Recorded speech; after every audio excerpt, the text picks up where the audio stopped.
पाकिस्तान में हुए आम चुनाव के नतीजे आ चुके हैं। हालांकि चुनाव किस तरह हुए और नतीजों में कैसी धांधली हुई, उसकी तस्वीरें हमने आपको इसी प्रोग्राम में दिखाई थी।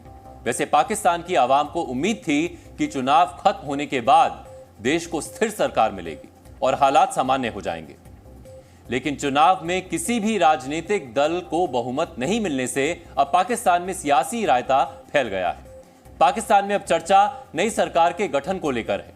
सरकार नवाज शरीफ बनाएंगे या बिलावल भुट्टो, या जेल में कैद इमरान खान सत्ता की मलाई खा पाएंगे। इस समय पाकिस्तानी मीडिया में सरकार गठन को लेकर 3 विकल्पों पर चर्चा हो रही है। सरकार गठन का पहला विकल्प नवाज शरीफ की पार्टी PMLN, बिलावल भुट्टो की PPP और MQM यानी मुत्ताहिदा कौमी मूवमेंट की गठबंधन सरकार का है। सरकार गठन का दूसरा विकल्प PMLN, MQM और बाकी छोटे दलों के साथ कुछ निर्दलीय सांसदों के समर्थन से नवाज शरीफ के सरकार बनाने का है। सरकार गठन का तीसरा विकल्प कहता है कि इमरान समर्थित 93 निर्दलीय सांसद बिलावल भुट्टो की पाकिस्तान पीपल्स पार्टी को समर्थन देकर सरकार बना लें। तीनों विकल्प ऐसे हैं कि पाकिस्तान में सरकार बन सकती है, लेकिन जितना आसान लग रहा है, जमीनी हकीकत इससे अलग है, क्योंकि सरकार बनाने के तीनों ही विकल्पों में कई पेंच है, जिससे इस देश में सियासी संकट खत्म होने के बजाय गहराता हुआ दिखाई दे रहा है। इसीलिए विस्तार से तीनों विकल्पों को समझने की कोशिश करते हैं। अगर पहले विकल्प की बात करें तो PMLN, PPP और MQM तीनों दल मिलकर सरकार बना सकते हैं, क्योंकि PMLN को 75, PPP को 54 और MQM को 17 सीट मिली है। यानी कुल मिलाकर तीनों दलों के पास 146 सीट है, जबकि बहुमत के लिए 134 सीटें चाहिए। लेकिन PPP के चेयरमैन बिलावल भुट्टो प्रधानमंत्री की कुर्सी के लिए अड़े हुए हैं, जबकि PMLN प्रधानमंत्री पद पर पूर्व प्रधानमंत्री शहबाज शरीफ को चाहती है और बिलावल को विदेश मंत्री बनाने के लिए राजी है। बिलावल भुट्टो विदेश मंत्री बनने के लिए तैयार नहीं है। इस वजह से दोनों दलों के बीच सरकार बनाने में पेंच फंसा हुआ है। पहला विकल्प फेल होने पर PMLN ने दूसरा रास्ता निकाला है। नवाज शरीफ, MQM और बाकी सभी छोटे दलों के साथ मिलकर सरकार बनाने को तैयार है, जिनकी कुल संख्या 34 बनती है, जबकि 8 निर्दलीय सांसद भी हैं। हालांकि इससे कुल संख्या बल 117 होता है। बहुमत के लिए कुछ इमरान समर्थित निर्दलीय सांसदों को अपने पाले में लाकर सरकार गठन का प्लान है। पाकिस्तान में सरकार गठन का तीसरा विकल्प इमरान खान है। अगर इमरान समर्थित निर्दलीय सांसद PPP में शामिल हो जाएं, तो बहुमत हासिल करके सरकार बना सकते हैं। इन दोनों दलों को नेशनल असेंबली की कुल 147 सीट मिली है। इससे दोनों दलों को राजनीतिक लाभ मिल सकता है। बिलावल भुट्टो की प्रधानमंत्री बनने की महत्वाकांक्षा पूरी हो सकती है, जबकि सरकार में रहते हुए इमरान खान अपने केस खत्म कराकर जेल से बाहर आ सकते हैं। पाकिस्तान के तीनों बड़े राजनीतिक दल अपना अपना सियासी फायदा देख रहे हैं, लेकिन भारत के इस पड़ोसी देश में बिना आर्मी की इजाजत के कुछ नहीं होता।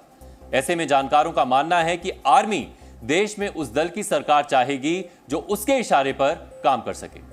पाकिस्तान के इतिहास में ऐसा कई बार हो चुका है। वर्ष 2018 में भी इमरान खान आर्मी की वजह से ही सत्ता में आए थे। इस बार के चुनाव में आर्मी ने अघोषित तौर पर नवाज शरीफ का साथ दिया था, फिर भी नवाज की पार्टी बहुमत हासिल नहीं कर सकी। पाकिस्तान में सरकार चाहे नवाज शरीफ बनाए या फिर बिलावल भुट्टो, सरकार जिसकी भी होगी अस्थिर ही होगी, जिससे पाकिस्तान नए आर्थिक संकट में फंस जाएगा। नतीजों से पहले ही इस आशंका को पाकिस्तान के पूर्व वित्त मंत्री हाफिज अहमद पाशा ने जाहिर किया था, जो अब सच साबित होता दिख रहा है। 9 फरवरी को आम चुनाव के नतीजे आने शुरू हुए थे और इसी दिन पाकिस्तान के शेयर मार्केट में 2000 अंकों की गिरावट दर्ज की गई। इसे पाकिस्तान की अर्थव्यवस्था में आने वाले संकट का संकेत माना जा रहा है। हाफिज अहमद पाशा का कहना है कि पाकिस्तान के सरकारी खजाने में सिर्फ 45 दिन का ही पैसा बचा है। पाकिस्तान के विदेशी मुद्रा भंडार में सिर्फ $8 बिलियन बचे हैं। इससे पाकिस्तान सिर्फ 1.5 महीने का सामान आयात कर सकता है, जबकि पाकिस्तान के पास 3 महीने के आयात का पैसा होना चाहिए। वर्ष 2024 में GDP 2.1% की दर से बढ़ने की संभावना है। देश में कमजोर सरकार आने पर जीडीपी की दर और नीचे जा सकती है।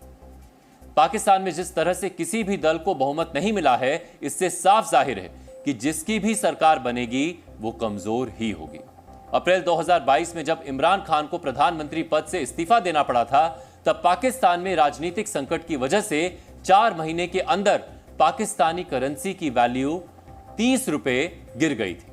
सरकार चाहे किसी भी दल की बने, लेकिन जिस तरह के राजनीतिक हालात पाकिस्तान में बने हैं, उनमें सरकार कोई बड़ा आर्थिक बदलाव नहीं ला सकती है, क्योंकि नई सरकार बनते ही पाकिस्तान को विदेश से पैसा लेने की जरूरत होगी, जबकि पाकिस्तान पहले से ही 128 अरब डॉलर के विदेशी कर्ज में डूबा हुआ है। पाकिस्तान की नई सरकार को आईएमएफ से कम 3 बिलियन डॉलर कर्ज लेना पड़ेगा। अगर नई सरकार ऐसा नहीं करेगी तो पाकिस्तान दिवालिया घोषित हो सकता है। एक तरफ पाकिस्तान का विदेशी मुद्रा भंडार घट रहा है, दूसरी तरफ पाकिस्तान को अगले 2 महीने में 1 बिलियन डॉलर का कर्ज चुकाना है। दरअसल पाकिस्तान विदेशी कर्जों के जाल में बुरी तरह से फंसा हुआ है। इस देश के हालात इतने गंभीर हैं कि कर्जों का ब्याज चुकाने के लिए भी नया कर्ज लेना पड़ता है। इससे बड़ी बात यह है कि जब जब पाकिस्तान में कमजोर या अस्थिर सरकार आती है, तब आर्थिक संकट गहराने लगता है।